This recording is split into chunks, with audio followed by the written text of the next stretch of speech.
Well, hi guys, it's John Pike. How you doing on this week's Team Top Gold training? It's great to have you on the call. Greg, welcome to the call, and Rosemary, welcome from Switzerland as well again this week. Yeah, hello, John. Great to be here with you. Great, and great to have you, Rosemary. So we've got Australia online and Switzerland online at the same time. So we're a truly international organisation with an international call happening. I'm Welcome, real guys. happy to be here. Thank you. Great to have you. Well, guys, what I did is last week we talked about making a place for your business, and I actually came across a webinar, and there's been a bit of adversity which really hasn't hurt this person, one of the top network marketing trainers online out there in the internet marketing and also network marketing space, Ray Higdon, who's quite well known. He actually had his YouTube channel shut down, but he also issued an email to his list, and this is fairly recent training. He's gone off to the UK. The title of this training is, and I got up early this morning at about 4 a.m, ended up I wanted to get this translated or transcribed. I took notes, and I'll come out with a set of notes on a PDF a bit later. But I thought this title is so apropos, not only for us on this call and for me to learn and you guys to learn, but really great to share with everybody out there who seems to get overwhelmed by life and overwhelmed in terms of making time for their business. It's titled The True Fundamentals: How to Seriously Build a Network Marketing Empire from Scratch. So let's start as though we're starting from scratch. Let's go back to the basics and let's hear how Ray Higdon built his empire and what is possible. One of the things that he mentioned, and a quote that he came up with from John Atkinson, is if that you don't run your life, someone else will. And haven't we noticed many times that our schedule does get dictated to?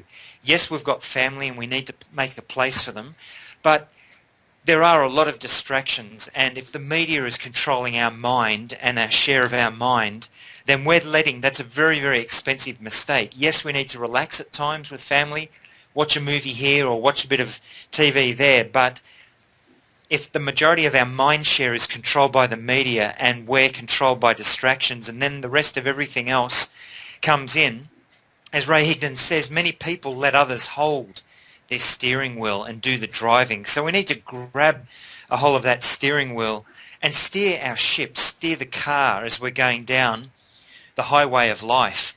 You know, he actually mentioned, and it's true, and Eric Worre does also cover this in his book as well, that network marketing isn't perfect, but it is a better way. And one of the things is that network marketing is a shortcut.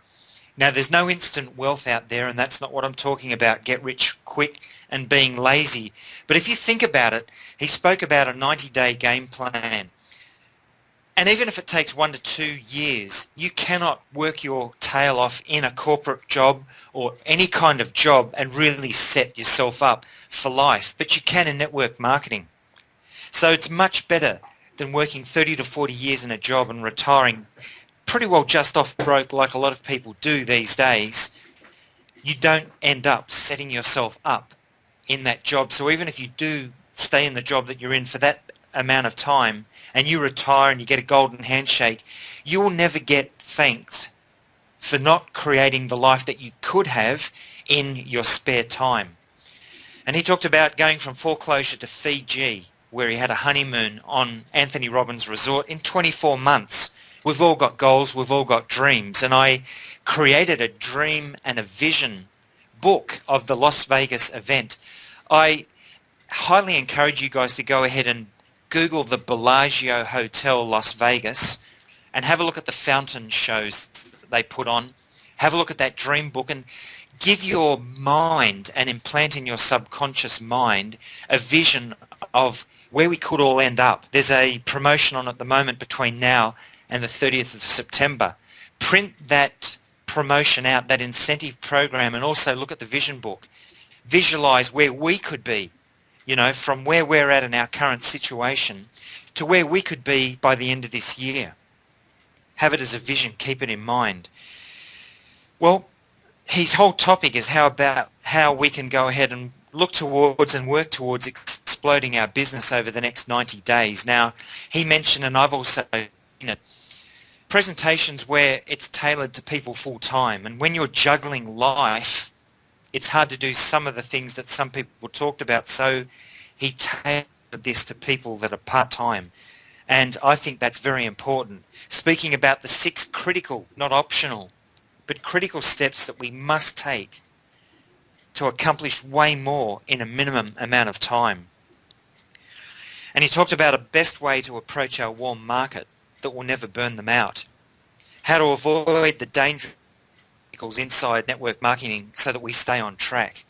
Some of the things that caused him to struggle, and I'm going to mention these because they may cause us to struggle as well, is that he didn't invest in his education. He thought that he pretty well knew it and could bring what he had from his real estate background in. Look, guys, if you think that you've been in the sales industry, if you have, network marketing can be quite different. Salespeople, there's an old axiom out there that the more you tell, the more you sell. Well, in network marketing, it is different because you can actually talk people out of a sale. You're really out to not hard sell people or hard close them. You always use the tools. This is something Boomer said a long time ago that I wrote down and I really appreciate. Don't become the message. Be the messenger. Be the person like pointing the traffic. You're actually selling by your example of how simple you can make it. And you will actually, if you're a super presenter and you're a gung-ho salesman, you can talk people out of a sale because you're actually showing people that they have to be a know-it-all in the whole program and the whole network. You know, you actually put people off if they have to. They'll be thinking in their mind if you're showing them an example of, gee, I can't do this. I've got to learn all of that like this guy and be a master presenter. Well, you don't, and that's the encouraging thing. And the more simple that you keep it, say less to more people, and that's an axiom that I want you to keep in mind if you haven't heard that already. So he thought he knew it, didn't invest in his education, thought he could bring his background into network marketing and succeed. He didn't get the right mentors, and he didn't know about team building, recognition and building community, and that's why we're having these calls to add to the training, to add to the community with PTG and otherwise. People are seeking training, basic training. They're seeking a sense of community to work together. We're in business for ourselves, but we don't succeed by ourselves. He also said that he got too offended. He wore his feelings on his shirt sleeve and he lacked vision.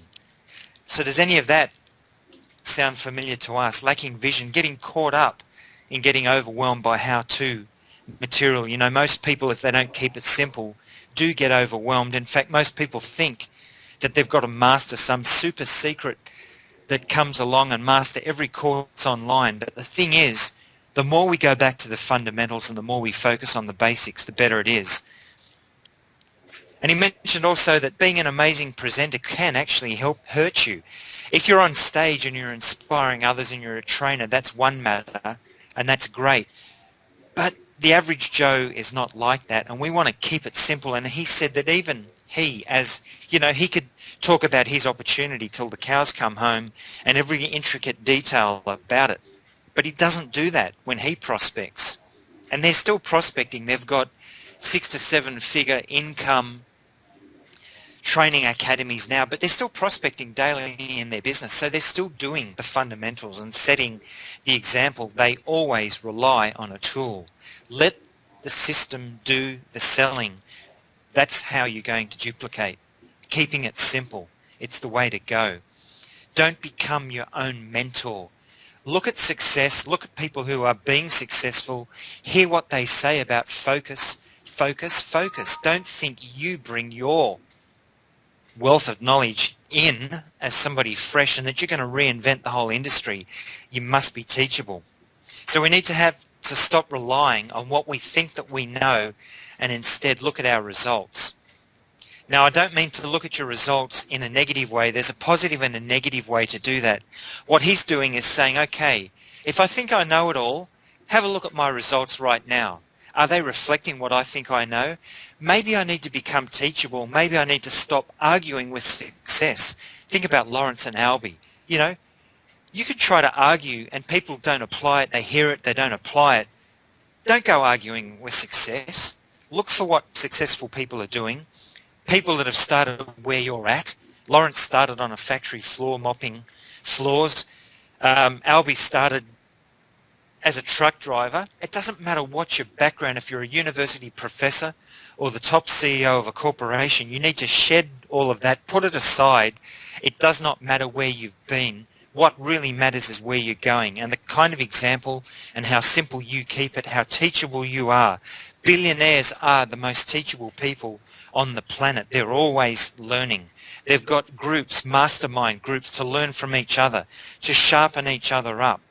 We have to stop relying on what we think we know and look at our results and say, okay guys, that's it. I need to be teachable. That's the positive way to look at your results. What you shouldn't do is look at your results and go, well, I'm trying to put this into practice. I'm looking at my results. I'm not getting instant results, and start to defocus on your activities. Instead, the positive way there is that you forget about your results. Keep doing the activities because the results will come further out. Never stop sowing on a daily basis. Never stop introducing people and focusing on, as Albie says, get out of the library and get into the workshop. Be putting stuff into practice. You know, we need to stop listening to the voices in our head that are saying, I've heard all this before. I'm guilty of that. I've listened to Jeffrey Combs for years talking about visioning and a whole bunch of stuff. You know, I've put this dream book together. I've heard about that in the past, and people that look at visions and look at pictures in their mind and end up achieving them years later. Well, I've got that out and you guys can look at it every single day. It's no use hearing stuff. To know and not to do is not to know. That's a quote by Leo Buscaglia. So if we've got an aim to be a trainer, that's a great profession, being a leader, learning and bringing this stuff. But first, and I actually interviewed someone at a guitar festival in Adelaide a few months ago, a guy named Pepe Romero, and I'd grown up listening to him and his father and his brothers play guitar. And I asked him, what does it actually take to become a maestro? What does it take to become a virtuoso guitarist? And he says, to become the ultimate student. And that just so agrees. The more teachable we are in this profession, the better it is. And we can share that learning and create that value as we go along. So the question is, how do we spend our time? When we're part-time, our time is even more precious than money because you can't get it back. And you have to be totally organised. If you're disorganised, part-time, you will be disorganised. Your habits won't change. Here's the thing, we kid ourselves. If only I had more time, I would get results. But you need to be more effective with the time that you do have and focus on doing the right things in the right order, as I've mentioned before. We have to be effective with our time or we will continue. He talked about it, dinky-dunking, this profession. Little toe in the water here and there, and you can be in the profession for years because you've never really engaged. Just because we're in a company, as I said last week, it does not mean that we're in business. We need to really seriously develop a chief aim and a vision for the future and plough ourselves into this and go ahead and set a 90-day game plan, a 6-month time frame, and make an absolute difference so that when we look back, we won't believe where we've come just by doing simple things on a daily basis in a repetitive and a very, very focused manner. How we manage our time will dictate the velocity of our success. And the speed at which we rank advance is totally determined by how we manage our time, how we manage our activities, staying and keeping focused and being actually activity focused, not results focused. Not results focusing on the lack of results that we have immediately, but focused on our long-term vision and staying in the game and having a daily action plan like the template that I've shared with you guys. Keeping it simple so that we say, is that all there is? Well, be consistent, be focused and be dedicated. It's not that we need more time, but it's how we manage our time that we already have that's going to allow us to manage our time and set the right kind of example for our people when we become full-time. So breaking it down, we have hours that he classified as on hours and off hours. On hours are the ones where you've got daylight hours where you can contact people. You know, you wouldn't call somebody at 5 a.m. or you wouldn't call them after 9 o'clock. You might if you're in a time zone and you can catch someone over the other side of the world. And you can work different time zones. He said to be creative within the time zones that you have. He was predominantly talking about Pacific time, catching people at 8 o'clock, or if you're in Eastern time, the US, catching people at Pacific time when it's later, and managing prospecting activities around those times. I can vouch for this, and what he said is that having a crazy schedule is not the problem. Having a crazy schedule is never an excuse. I've had someone who said that over the last 6 to 9 months they've said, and they've never got started, I'm waiting for my schedule to change in the next 3 months. You've got to deal with your schedule the way it is. If you get back at midnight and have some dinner or whatever and relax, and you eat some dinner but watch a webinar then when you can't prospect people.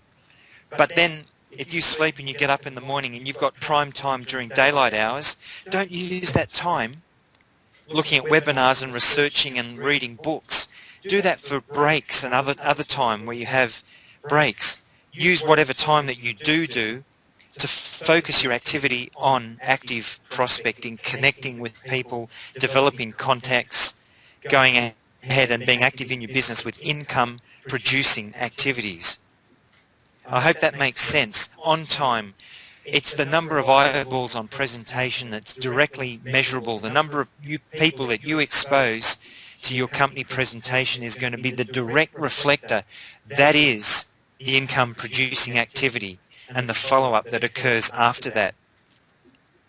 Getting ready to get ready is not going to earn you money in this industry. Getting prepared to be prepared. It's getting in and actually doing it, making mistakes, prospecting people, making connections with people. And he said that it sucked for him. And you might hate doing it, but it's very effective to call people and to go ahead and make that connection with them. You know, there are people right now in your phone contact list that could very well be ripe for the picking in your business right now. So with on hours, we need to be, and with prime hours, let's call it, we need to be prospecting, connecting with people. Not even being worried about rejection. Keeping it simple. Just steering people if they're interested, if you qualify them for your time, if there's an interest there, steering them to look at a presentation and setting a follow-up with them that Eric Worre talks about. You know, your contact with someone should be setting the stage for the next contact and your focus should be not ringing them in and roping them in and tying them down and hard closing them, but educating, having a focus on educating and sharing information with people. So that covers on hours. Off hours, that's the time to do that Facebook marketing or catching up on email and replying. You know, when I've got a lunch break, I try to prepare in Notepad the emails I'm going to send during that lunch break so I can make it more productive. You have to manage the minimum amount of time that you might have. He mentioned he was doing a webinar at 9 p.m. during hours when he couldn't prospect, and that's why he set it for 9 p.m. So guys, think about being productive and maximizing the time. You know, I'm doing this call now. I'm going to go ahead and try to call a couple of people, grab their details and call them on my way home tonight after this call. People will often get these time frames mixed up, on hours and off hours, and complain that they don't have time. Here's a wealth question. And he said, what do you do with your downtime during breaks? You know, do you go, if you're at work, into your car at lunchtime and make calls? I certainly do and have done that. Or I'll sit at my desk and put together stuff to do or implement my marketing funnel or send a video out to my list. Do you just migrate to the canteen? Are you on the journey with your fellow compatriots? Most people retire broke or they're dead by age 65. Are we going in that direction, or are we a live fish, as I've said before, swimming upstream against the current in a different direction? You know, you can't afford to just goof off and go to lunch with all your workmates like you might have. If you're going in a different direction, you've got to savour that time and use it productively. Watching excessive TV, Jim Rohn said, there's one cost of buying your TV, but then there's another massive cost. A TV can be a very, very costly thing if you're addicted to goofing off. And you'll have that feeling there's a difference between productive relaxation and procrastinating. Well, same routine, you're going to get the same results, and you'll be in the same position at the end of the year making New Year's resolutions and regretting this year that's passed underneath you, wondering where it went, and then getting that emotional dedication again to making and trying to make the whole year different. You know, if you want things in your life to change, you have to change things in your life. And I believe that comes from I forget the guy's name, Brian Tracy actually. So the 6 critical steps, number 1, are to invite and prospect whenever you can with a list. Eric Worre talks about writing people down without prejudice on a list and working it through it. You'll be surprised if you go through your phone and if you've got Gmail and all your contacts get exported or imported into your phone, and if you have it on Skype as well. All these people that, man, I haven't spoken to that person or contacted them for a while. You'll be able to go back to people that might have said no to you 6 or 9 months ago and refresh that conversation. Just see, look, are the situations still the same? You said you were pretty focused on what you were doing. Things change in people's life, guys. Invite, prospect, that's number 1. Number 2, be a user of the product, to know the product. With Karatbars, to be someone who actually buys the gold, to set the example. It's going to help you familiarise yourself with the product, and you'll be able to answer questions that might come or point people to presentations like the one that we mentioned before this call, where there's a paid plan. Don't try to explain paid plans in absolute detail. Great question. That's a really good question. Look, so that I don't get this wrong, let me point you to a presentation that can answer all of your questions. But by the way, while I've got you, what did you like most about the presentation that you already saw? Steer them away from getting lost in the detail, because you're showing them that you have to be an expert if you answer every single question that they have. You might be able to answer something on a basic level, but just point people, as I said before, to the tools. Number 3, critical things are to attend events, to make company events an absolute goal. You know, some of the advanced mindset I'm listening to at the moment talks about events and the importance. And actually this speaker said he was really peeved off. He went to an event that started at 8 o'clock in the morning. It went till after midnight, and he was bored to tears and angry. He was waiting for some secret source, some really good, magical expert, I don't know, you know what I mean. He was looking for some super duper secret magic silver bullet, and all he heard was story after story after story, and it made him angry, and he went back to his mentor and said, I can't believe this, you know. And the mentor said to him, well, the reason you're angry is because you're not on stage and you're really peeved off at their success. And it started to dawn on him. He said, if these people can do this, I can do this. And that's something that just changes you down to a cellular and a DNA level. And you'll get inspired by the speakers that are there. You'll see the example of people that rank advanced. They can do it. If they can do it, you can do it. He also mentioned that it's a great way to overcome objections, to tell stories. Well, you know, I really couldn't do that. You know, I understand what you're saying, but you know what? There was a guy that got up on stage and he did sign language because he was totally deaf, and he achieved his ruby pin. You know, it really takes away their powder. It takes away their ammunition. You can't really argue with that. Number 4 is to invest in yourself, and it doesn't have to be monetary, but it has, you know, it's time. We've talked about so many different mindset YouTube videos, Jim Rohn material, a whole bunch of stuff. You have to be pouring it into your mind, because nature abhors a vacuum, and your mind will be just filled with everything else, including your own self-doubt and self-limiting beliefs. So you have to pour yourself into mindset as you're driving, parallel activity, make use of any downtime. You know, I listened to a tail end of a webinar in the morning as I'm eating my cereal and finishing it off, or as I'm, they might be doing a bit of a sales pitch. There's a point there where I can do some parallel activity. Think about it and just be smart about buying back time and doing as much as you can in parallel and leveraging your limited time. Investing in yourself is point number 4, because the fact is, no matter where you go, you are there. No matter where you go, you're there. You're stuck with yourself. You pick yourself up, you go somewhere else. If you haven't invested in you, you think you can jump to another opportunity. You think that you can just get distracted by shiny object syndrome. Well, you're still there and you're still trying to patch up instead of invest in your own mindset development. Think about that. We have to become the leader that we should be by becoming the best student, as I just mentioned a little while ago. Number 5 is to get around mentors. Grab a hold of the mentors. Don't argue with success. Don't make excuses. You can't make excuses and money at the same time. The magic of thinking big, one of the best lessons out of that is that it's a cure for excuse-itis. Don't make excuses. Resonate with their level of success.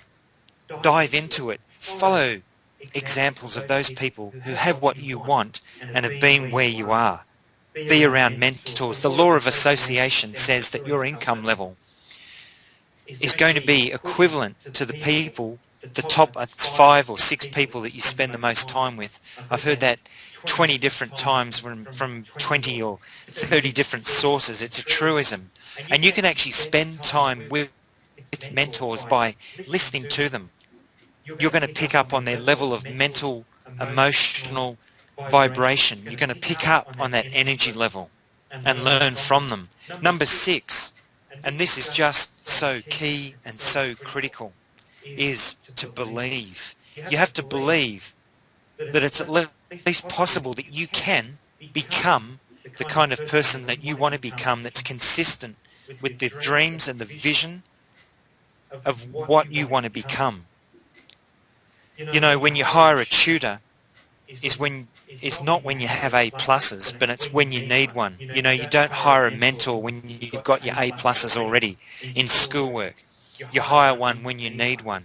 So go ahead and dive into that belief and associate with mentors that are going to lift you up, that are going to counteract the negative current that's already in your own head, your own beliefs that you need to change, and the naysayers in your life. You'll always have naysayers. One thing Ray Higdon said, the best way to get rid of your naysayers is to just to give up on your dreams and try not to be anything different than you are. You're always going to have people that will criticize you, try and bring you back down. Well, I mentioned never burning out your warm market. Things that we have to be doing, that sense of belief. You know, I heard Eric Worre say that it's the only 2 things that separate you from 6 figures is belief and time. Belief and time. In fact, 7 figures is just belief and time as well, just more time and a higher level of belief. The level of belief in what we can achieve is the thing that is so critical to our success. You can't be incongruent. You can't have a big vision and not believe it at the same time. Expectation will overrule, Jim Rohn said, desire. You can have all the desire in the world, but if you don't believe and you expect something completely different, you'll have counter-intentional levels of vibration in your own thinking that will cancel each other out. Well, moving on to talk about never burning out your warm market.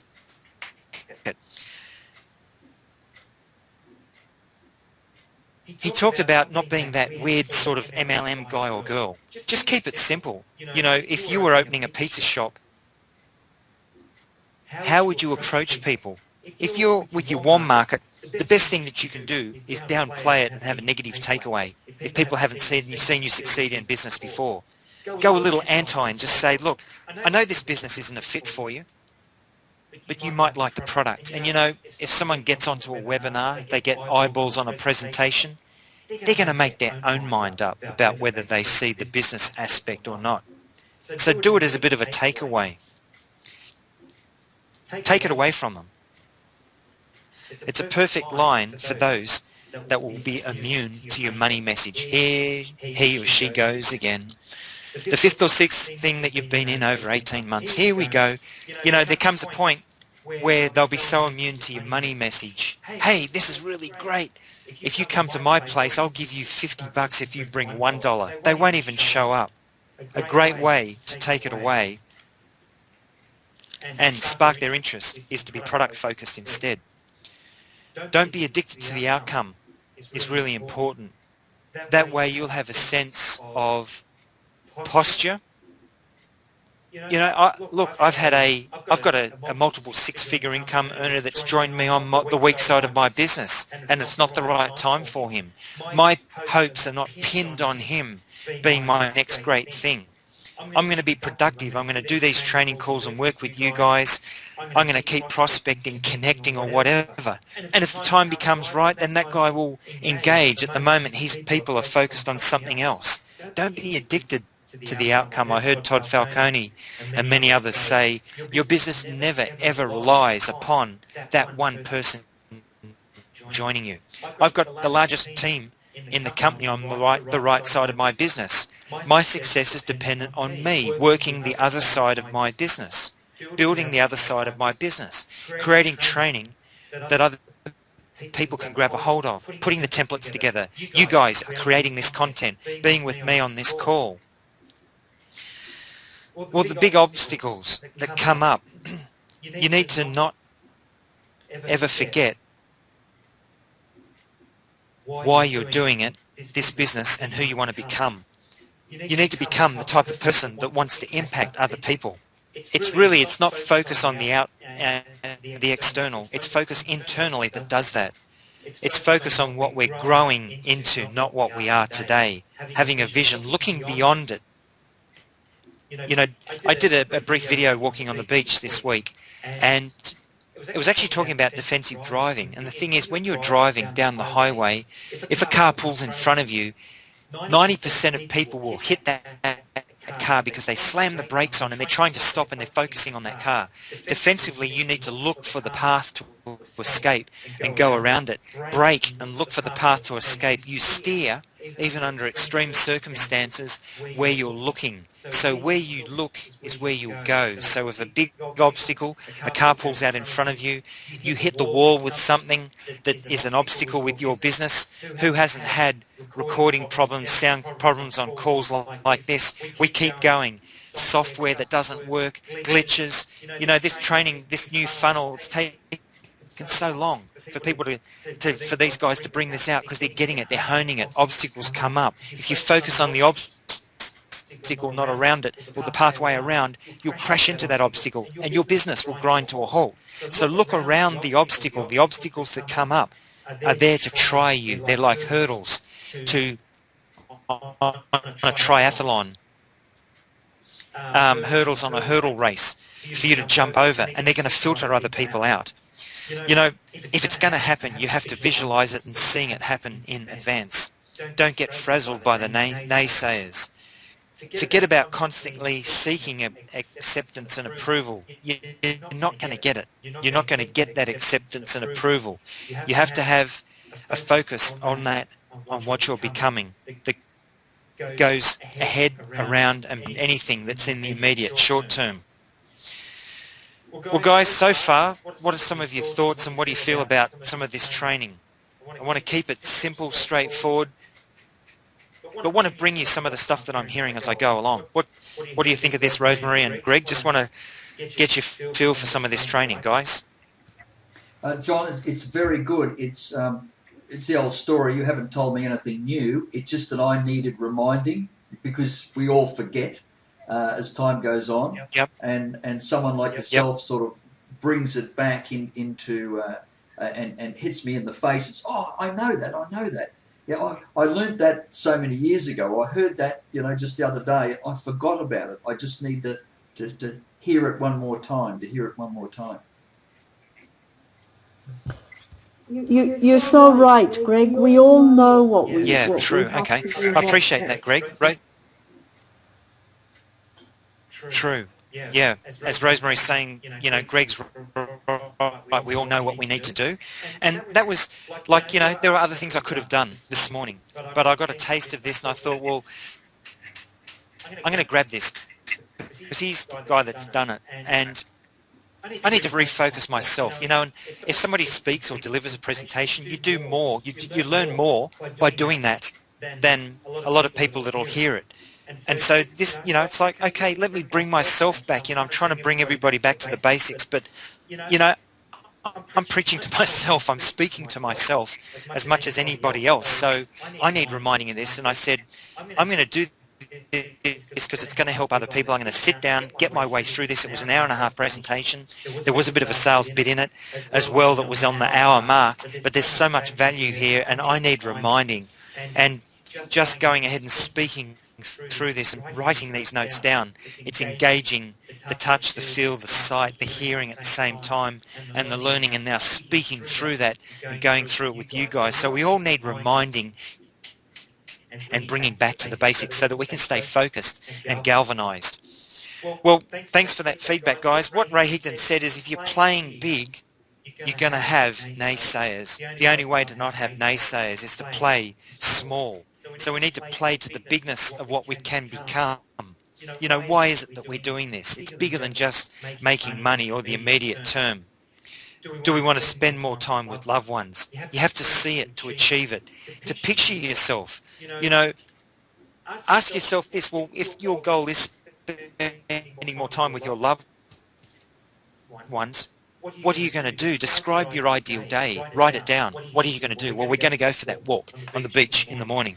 We're going to do that every day. What are we going to talk about as we walk? What do we do afterwards? And we get back into our routine.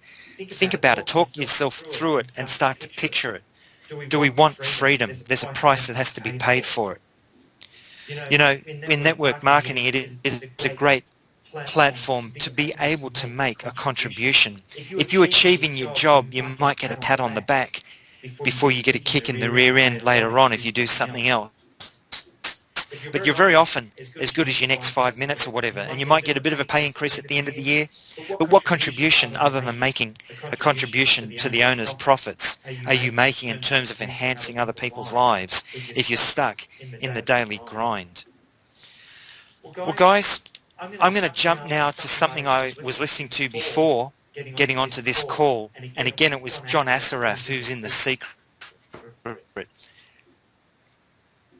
And he said that The Secret left out some really, really critical stuff, and he's got this Goya principle, get off your you-know-what principle, and he said one of the thing is, again, with belief system not being integrated and being congruent with what we want. If we believe one thing and then we expect another.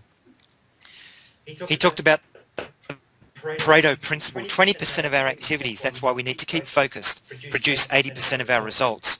Pareto principle coupled with Parkinson's law, and the way I've heard Parkinson's law defined as in the job will expand according to the time available, but the way he said is you will accomplish what you need within the time that's available. So in other words, if you impose a deadline upon yourself, set a goal, focus on it, on what and also your highest impact producing activities and income producing activities are. 80-20 rule, what's going to bring me the results? As I said before, there's nothing new here. It's getting people to look at your presentation.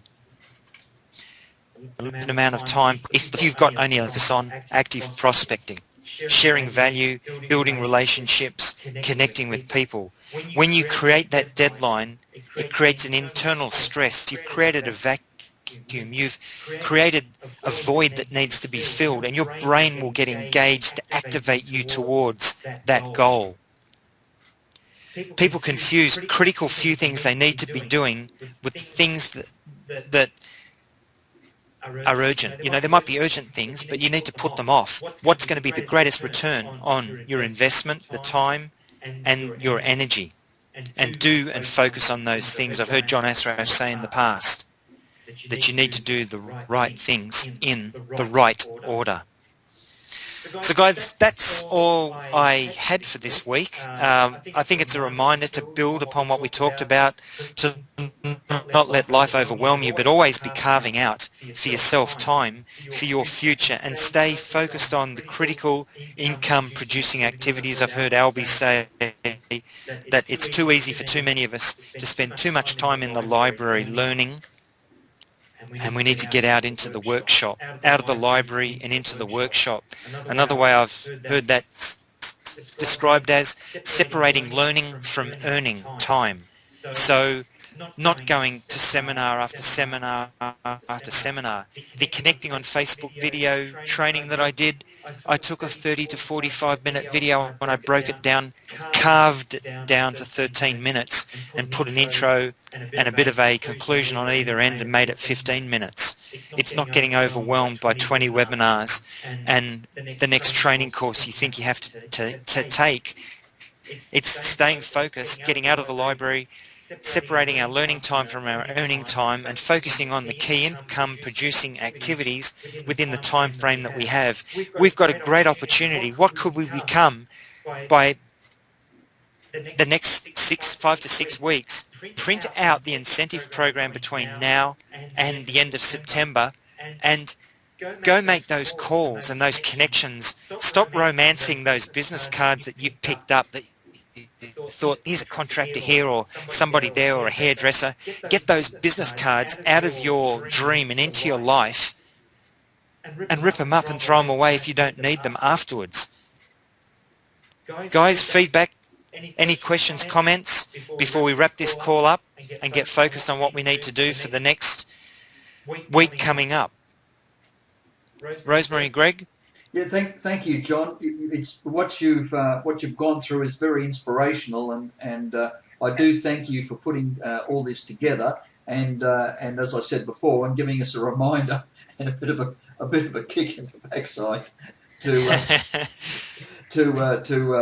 move forward and not get bogged down in the details. Yep, for sure. All right. Thanks, Greg. No worries. You're welcome. Rosemary.